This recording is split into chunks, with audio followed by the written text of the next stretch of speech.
Hey everyone, Attorney Jason Cromie from Pensacola, Florida, back again with one more session of the law in a way that people can understand it. Topic for today is what is possession in Florida? So this topic will address issues in cases like drug possession cases, firearm possession cases, weapon possession cases, sometimes fraudulent document cases. So there are two types of possession in Florida. The first one is actual possession. Actual possession is what most people think about when you think of someone having something on them, right? Possessing something. Actual possession means it's in your hand, it's in your pocket, it's in the backpack that you're carrying, it's in the purse that's around your shoulder. That's actual possession. You actually are possessing that thing. So it's it's fairly straightforward, certainly more so than what constructive possession is. Constructive possession is the second type of possession in Florida.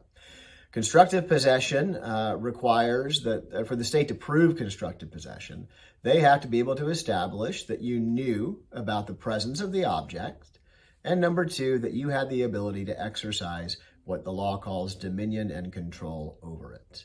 So that's some legalese stuff. Basically, it means that they have to prove you knew it was there and that you had the ability and the right to go pick it up and walk away with it.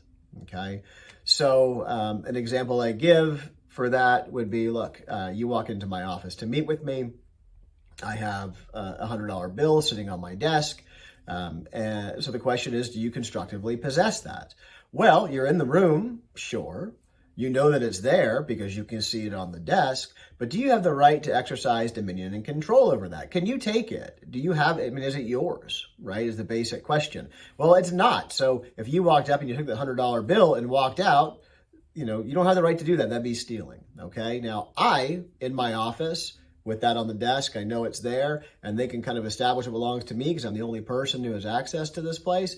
Sure, that would be an example of the state being able to prove constructive possession. One of the most common situations that we see involves car stops, right? Traffic stops. And as a general rule, again, exceptions to everything because it's the law. But one of the most common scenarios is a car gets stopped, and one way or another, the police end up searching the car, whether it was a front seat driver, front seat passenger, and a back seat passenger. So you got three people in this car.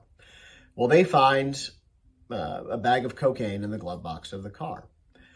Well, no one admits to it. No one rats anybody else for it. So we have a situation where we've got multiple people inside of a car. The object wasn't in plain view, so the state can't easily prove that anyone knew it was even there.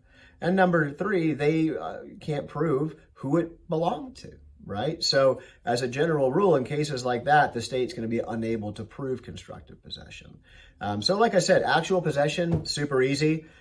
Do you have it on you? It's clear enough. I mean, there are defenses to it. The, not my pants defense. I bought them at a thrift store, didn't wash them, didn't know it was in there. I mean, there are defenses there, but as a general rule, actual possession, straightforward. It's on your person. Constructive possession. Can they prove that you knew it was there, and can they prove essentially that it was yours? The difference between those two can be huge in certain situations. For example, in minimum mandatory gun charges, like possession of a firearm by a convicted felon. If you actually possess the firearm, like they find it in your pocket or, you drop it while you're running away or whatever, there's going to be a 3-year minimum mandatory prison sentence. However, let's say they find a gun in the trunk of your car, that's going to be constructive possession and the minimum mandatory won't apply. So that's just a quick example of how the different types of possessions can have a big impact on the outcome of a case. But if you want to discuss your case and what kind of issues you'd be facing or dealing with when it comes to possession, what defenses you may have, I am more than happy to talk with you during a free consultation and kind of dig into it a little bit, see what your issues are, and go from there. So if you have any questions, give us a shout. Otherwise, have a great day.